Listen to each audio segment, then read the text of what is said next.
The spotlight felt like 1,000 suns burning into my skull. I stood at the podium, crystal trophy in hand, staring out at 2,000 faces I couldn't quite see through the glare. The Grand Oakmont Hotel ballroom was suffocating. Cologne, perfume, champagne, the metallic taste of my own anxiety coating my tongue. Industry Leader of the Year. The award I'd sacrificed everything for sat heavy in my hands, but somehow it felt hollow. I cleared my throat, the microphone amplifying every nervous breath. I want to thank my team for their dedication. The board for their trust. I paused, forcing myself to look at the family table, front row, third seat from the left. Teresa sat there in a blood-red dress I'd never seen before, her face unreadable under the ballroom lights. Audrey and Jonathan flanked her like soldiers, and something about the way they sat, too still, too attentive, made my stomach turn. But I pushed through. This was the moment I'd worked years for. Most importantly, I want to thank my family, my wife Teresa and my children Audrey and Jonathan, for their understanding. For supporting me through the long nights and missed dinners. For believing that all of this, I lifted the trophy slightly, would be worth it. This award isn't just mine. It's ours. The applause started. Polite. Expected. And then Teresa stood up. The clapping died like someone had cut the power. She didn't wait for the noise to settle. She walked toward the stage, heels clicking against marble, each step deliberate and sharp like a countdown to something I couldn't see coming. The room held its breath. Behind her, Audrey and Jonathan weren't moving, but they were smiling. Not proud, supportive smiles, but something else entirely. Something that made my throat close. Teresa climbed onto the stage and every camera in the room swung toward us. She stopped 3 feet from me, reached into her purse and pulled out an envelope. My heart dropped into my stomach. I knew what this was before she said a word. Her smile was cold, surgical. She handed me the envelope, and her voice carried through the microphone I'd forgotten was still hot. You wanted recognition, Raymond? Here's mine. Sign these. My hands shook as I opened it. Divorce papers. Right there. In front of everyone. The room exploded into gasps and whispers, but all I could hear was the blood rushing in my ears. I looked at Teresa, searching her face for some explanation, some sign this was a mistake. Nothing. I looked at Audrey and Jonathan, still seated, still smiling like they'd just watched their favorite team score. My son, the boy I'd raised since he was 6, looked me dead in the eye and shrugged. Something inside me snapped. Not rage. Not sadness. Something colder. I reached into my jacket pocket, slowly, deliberately, and pulled out a pen. I'd carried it with me for 3 weeks, ever since I found out what they were planning. The room went silent again, waiting for me to break down, to beg, to make a scene. Instead, I clicked the pen, flipped to the signature page, and signed my name in 3 smooth strokes. I handed the papers back to Teresa. Her smile faltered. Just for a second. She'd expected tears. Pleading. Public humiliation. I leaned into the microphone, my voice steady and cold. I hope you all got what you came for. I walked off that stage with the trophy still in my hand, leaving 2,000 people in stunned silence and my wife standing alone under the spotlight she demanded. The cameras flashed like lightning. Someone's phone was recording. I didn't care. I'd been ready for this moment for weeks. They just didn't know it yet. My name is Raymond Watson. And this is the story of how my wife tried to destroy me in front of the world, and how I made sure she regretted every second of it. Please, before I continue, kindly like, share and subscribe for more interesting videos. 3 weeks earlier, I sat in my home office at 11 p.m., the house silent except for the hum of my laptop. Teresa and the kids were asleep upstairs. I was finishing quarterly reports when my screen pinged. A notification from Teresa's iPad, synced to our family iCloud account. I clicked it absently, expecting a recipe or a shopping list. Instead, an email thread opened. Subject line, the plan. Sender, Teresa. Recipients, Diane, Cheryl, Monica, her wellness group friends. My stomach dropped as I read the latest message. Ceremony is perfect. Public. Cameras everywhere. He'll be humiliated in front of everyone who respects him. Audrey and Jonathan are on board. He'll have no choice but to give me everything. I scrolled up, hands trembling. Weeks of messages. Detailed plans to serve me at the award ceremony. Mockery of my career, calling me Raymond the Robot, and Mr. Briefcase. Screenshots of our joint bank account with calculations of what she'd take. Then I saw it, the message that made my blood run cold. From Daniel Reeves, Audrey and Jonathan's biological father, the man who'd abandoned them years ago. Once you're free, we can finally be a family again. The kids miss me. I miss you. We'll get it right this time. I read that line 5 times. Teresa wasn't leaving me because I'd failed. She was leaving me to go back to the man who'd left her drowning in debt with 2 kids. The man I'd saved her from. The man whose child support I'd never asked for because I wanted to be their father. I opened my phone and texted Franklin Anderson, my college roommate turned divorce attorney. I need you. Tomorrow morning. It's urgent. Then I took screenshots of everything, every email, every text message, every cruel joke they'd made about me. I backed them up to 3 different cloud drives. I wasn't going to beg. I was going to win. Franklin's law office smelled like leather and old books. He sat across from me 2 weeks before the ceremony, reading the printed emails with the focused intensity of a surgeon examining x-rays. Finally, he whistled low and looked up. They really thought they had you. He slid the prenuptial agreement across his mahogany desk. Raymond, do you remember signing this in 2016? I did. Teresa had insisted on it, ironically, saying she wanted to prove she wasn't marrying me for money. I'd been so in love I would have signed anything. Now that document was my salvation. Joint assets revert to original ownership upon divorce, Franklin explained, tapping the clause with his pen. The house. You bought it 2 years before the marriage. It's yours. Your retirement accounts, savings, investment portfolio, all separate property. Her name is only on the joint checking account for household expenses. What about alimony? I asked, my voice hollow. Franklin's smile was sharp. This state doesn't award alimony for marriages under 10 years when there's a prenup and documented income disparity. You've been the sole earner for 8 years. She stopped working full-time 6 months after you got married. He pulled out another document. According to this, she brought $4,200 in credit card debt into the marriage, which you paid off. He laid out the strategy like a battle plan. Let Teresa serve me publicly, it would make her look vindictive on camera. Sign immediately to show I'm cooperating, not fighting. The moment I sign, Franklin files the counter-motion with all the email evidence. Freeze joint accounts within the hour. Cancel all credit cards in my name. Give her 60 days to vacate per state law. What about Audrey and Jonathan?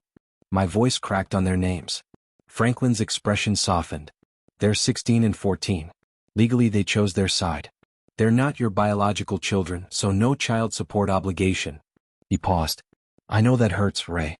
But they made an adult decision. They participate in publicly humiliating you?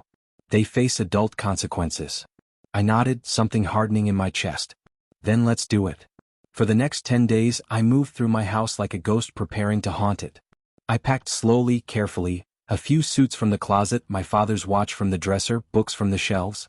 I labeled the boxes office storage, so Teresa wouldn't suspect. She barely noticed anyway. I'd always been invisible to her unless I was signing checks. One afternoon, Audrey walked into the garage while I was organizing tools. What are you doing? She didn't look up from her phone. Cleaning. Your mom's always saying I leave messes. I kept my voice neutral, kept sorting screwdrivers. She glanced at me, something flickering across her face I couldn't read. Suspicion? Curiosity? It vanished as quickly as it came. Whatever. Mom says you're never around anyway. She left, the door slamming behind her. I stood there holding a hammer, remembering when she was 10 and I'd taught her to build a birdhouse. She called me Dad back then. When had that stopped? When Daniel came back into the picture, making grand gestures and empty promises while I paid for her private school, her dance intensives, her therapy when she'd struggled with an eating disorder at 14. That night, I signed a lease on a modest 2-bedroom furnished house across town. Nothing fancy, $1,400 a month, clean, quiet neighborhood. The landlord, an older woman with kind eyes, handed me the keys. Moving out or just need space? New beginning, I said. It was the first honest thing I'd said in weeks. Later, unpacking a box in my new place, I found an old photograph from college. Me and Isabella Wilson at a bonfire, both laughing at something I couldn't remember. Isabella. I hadn't thought about her in years. We'd dated seriously, talked about marriage, but she'd gotten into Stanford Law and I'd had a job offer here. We tried long distance for 6 months before admitting it wasn't working. The breakup had been amicable, mature. I wondered where she was now, if she was happy. I tucked the photo in a drawer and pushed the thought away. The night before the ceremony, Teresa insisted on a family dinner. She made lasagna, my favorite, though she hadn't cooked it in 2 years. Audrey and Jonathan were unusually cheerful, helping set the table, asking about my speech. The performance was almost convincing. Teresa raised her wine glass, candlelight catching the crystal. To Raymond. Tomorrow's your big night. We're so proud of you. So proud, Audrey echoed, her smile tight. Jonathan lifted his water glass. You worked really hard for this, Dad? The word dad felt like a knife. He hadn't called me that in months. I raised my own glass of water. I'd stopped drinking around them weeks ago, needing to stay sharp. Thank you. It means a lot that you'll all be there. The lie tasted bitter. Under the table, my phone buzzed.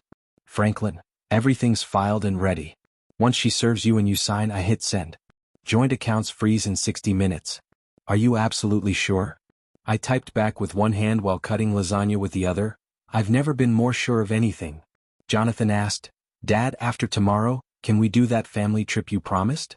You said once you got the promotion we'd go somewhere. Just us. No work distractions. I looked at my stepson, the anxious 6-year-old I'd held during panic attacks, the boy I'd taken to therapy every week for 3 years, the kid I'd taught to ride a bike and tie a tie. Now he was looking at me like a stranger, playing his part in their script. That's up to your mother, I said quietly. Teresa's smile twitched. We'll see, honey. She was already planning her new life with Daniel, her triumphant exit, her vindication. She had no idea I was reading her texts in real time through the iCloud sync. I excused myself early. Big day tomorrow. Need rest. As I climbed the stairs, I glanced back. Teresa was texting under the table, her face illuminated by the screen. I already knew what it said. I'd read it on my laptop 10 minutes ago. He suspects nothing. Tomorrow he'll be destroyed. 2 hours after I walked off that stage, Teresa, Audrey, and Jonathan returned home, still riding the adrenaline high. I know this because Franklin had someone watching the house. Legal, documented, part of the divorce proceedings. He sent me updates in real time. Teresa was on speakerphone with Diane from her wellness group, her voice giddy. Did you see his face? He just signed. It was perfect. Everyone saw. It's already going viral. Then she tried to order takeout with our joint credit card. Declined. She frowned, tried again. Declined. Her smile vanished as she opened the banking app. Joint account balance, $0. Account status, frozen. According to Franklin's contact, she went pale. She tried calling me, blocked. Texting, blocked. Audrey grabbed her own phone and tried my number. Also blocked. Jonathan tried. Same result. The doorbell rang. A courier with a manila envelope. Legal documents requiring signature.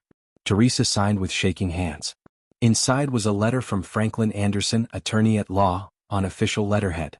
Dear Mrs. Watson, per the prenuptial agreement signed in 2016, all joint assets have been legally separated as of 6:47 p.m. today. The following actions are now in effect. Joint checking account frozen and under review. All credit cards in Raymond Watson's name canceled. The marital home at 428 Elmwood Drive is sole property of Raymond Watson, purchased prior to marriage. You have 60 days to vacate per state tenancy law. All future communication must go through this office. Attached. Email evidence of premeditated public humiliation and conspiracy with third parties. We do not recommend contesting. You will lose and incur substantial attorney fees. Franklin told me later that Teresa collapsed onto the couch. Audrey grabbed the letter, read it, her face draining of color. Mom, the prenup. You said it didn't matter. You said your lawyer said. My lawyer was wrong. Teresa's voice was shrill, panicked. Jonathan, quieter, asked the question that broke something. What about the family trip? Dad promised. There is no trip. There is no family. He's gone. Meanwhile, I sat in my new house, surrounded by moving boxes, 85 missed calls lighting up my silenced phone. I poured myself a bourbon, the good stuff I'd hidden from Teresa for 2 years, and sat on my empty couch. For the first time in 8 years, I smiled without forcing it. 2 weeks later, Teresa sat across from Amanda Cross, an attorney who charged $400 an hour and had a reputation for aggressive divorce tactics. The consultation room was cold, modern, intimidating. Teresa explained her version. Raymond had blindsided her, trapped her, she deserved half of everything. Amanda reviewed the prenup, her expression shifting from professional interest to barely concealed irritation. She set down the document and looked at Teresa with the kind of honesty expensive lawyers rarely give. Mrs. Watson, I'll be frank. This prenup is airtight. And these emails, she held up the plan thread, show clear premeditation on your part to publicly humiliate your husband. A judge will annihilate you. But I have kids. I have expenses. Teresa's voice cracked. Your kids are his stepchildren, not biological children. No child support obligation. And you orchestrated your own public humiliation of him. Courts don't reward vindictiveness. Amanda slid another document across the table. There's another problem. Who is Daniel Reeves? Teresa's face went white. How do you? Your emails reference him extensively. Your ex-husband. The children's biological father. You've been planning to reconcile with him. That means this divorce wasn't about Raymond's failings, it was about your affair plan. Amanda's tone was clinical. That kills any alimony argument you might have had. She laid out the reality with brutal efficiency. Teresa could contest for $15,000 to $25,000 in legal fees. And she'd lose. Or she could accept the terms, move out in 60 days and start rebuilding. What am I supposed to do? Teresa whispered. Amanda's expression didn't soften. Get a job. 2 probably. That night, Teresa called Daniel Reeves, her voice desperate and small. Daniel, the divorce is final. We can finally be together like we planned. The kids are excited.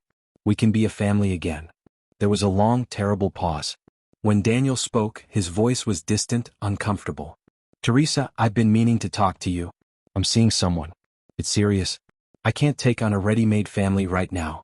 I thought you understood. I wanted to be more involved with the kids, but not this. I'm sorry. The line went dead. Teresa sat alone in the kitchen of a house she'd have to leave, staring at her phone, realizing she'd blown up her entire life for a fantasy that was never real. 3 weeks after the divorce, Audrey opened the refrigerator in their new apartment, a cramped 2-bedroom 30 minutes from her private school, and found it nearly empty. A carton of eggs, some wilted lettuce, generic brand orange juice. Her phone buzzed with a notification from Oakmont Academy, tuition payment overdue.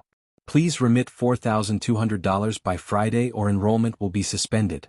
She showed Jonathan, who was sprawled on the second-hand couch, scrolling his phone. Mom can't pay this. Look at this, Jonathan said quietly, turning his screen toward her. The video of the award ceremony had gone viral, 3.2 million views. But the comments weren't what Teresa had expected. She planned this whole thing to humiliate him and he reversed her. Gold digger got what she deserved. That man is a legend for walking away. Audrey's phone lit up with texts from her best friend. Is it true your dad cut you all off? That's so messed up. Another from Jonathan's teammate. Dude, my parents said your mom is crazy. Is that why you're changing schools? When Teresa came home at 11 p.m. from her second job, bartending at a downtown restaurant, smelling like beer and fryer grease, Audrey confronted her. We can't stay here. We have no money. School is kicking us out. Why didn't you think this through? I did think it through. Teresa's voice was ragged. Raymond was supposed to. Supposed to what? Let you humiliate him and take his money? Audrey's anger finally broke through.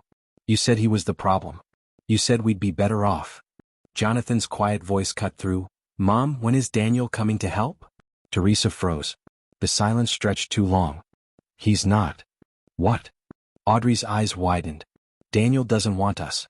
He's with someone else. Teresa's voice broke on the admission. The room fell silent except for the dripping kitchen faucet they couldn't afford to fix. Jonathan's voice was barely a whisper. So we left Raymond for nothing? Audrey pulled out her phone and tried calling me from a different number. It rang twice, then went to a voicemail that wasn't personalized. She texted, Raymond, it's Audrey. Please, we need to talk. I'm sorry. The message showed delivered. No response. She stared at the screen until it went dark, her reflection ghost-like in the black glass. That same night in my new house, I was teaching myself woodworking. The garage smelled like sawdust and stain, clean and honest. My coworker Marcus stood beside me, helping sand a bookshelf I'd built from scratch. Dude, you're still trending. Divorce boss memes everywhere. Marcus held up his phone, showing me a Twitter thread with 50,000 likes. I didn't look up from my work. I don't care about the internet. You should. Women are sliding into the company's DMs asking if you're single. Marcus grinned. Not interested. But I smiled despite myself. Marcus got serious, setting down his sandpaper. My wife wants to set you up with her friend. Elementary school teacher. Nice woman. Normal. No drama. I'm not ready, I said, testing the smoothness of the wood grain. Fair enough. But when you are, she's good people. Later that week, I took a woodworking class at the community center. The instructor, Gene, a retired carpenter in his 70s, watched me work on a cabinet door. You're a natural. Ever done this before? No. Just needed something with my hands. Something real. Gene nodded knowingly. Therapy without the couch. Wood doesn't lie. It doesn't manipulate. It responds to honest work. As I left, my phone buzzed, a voicemail from Franklin. Ray, Teresa's attorney, called. She's officially accepted all terms. House is yours in 2 weeks.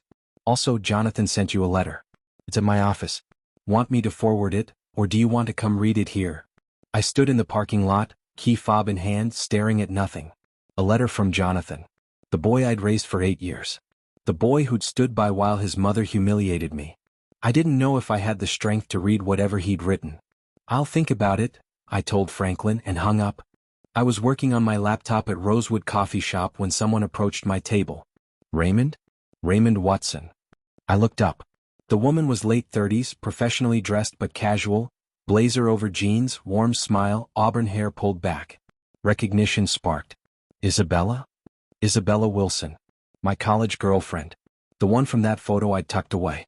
We'd been together 2 years, talked about marriage, planned a future that fell apart when geography and timing pulled us in different directions. I stood and we hugged, brief, appropriate, but genuine. I saw the video, she said, sitting down across from me without asking, the way old friends do. I'm so sorry. I'm fine, I said automatically. You always say that. Her smile was soft, knowing. Even when you're not. She was in town for a consulting contract. 6 months, corporate restructuring for a tech firm downtown. She'd looked me up, hoped we'd run into each other. Because I remember you as someone who carried the world on his shoulders. I wanted to see if that was still true. I laughed genuinely. Some things don't change.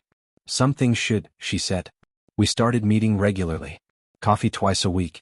Walks along the river on Sundays. She never asked about Teresa unless I brought it up. Instead, she asked about my woodworking, my new house, what I was reading, what I wanted from life now that I'd been given a blank slate.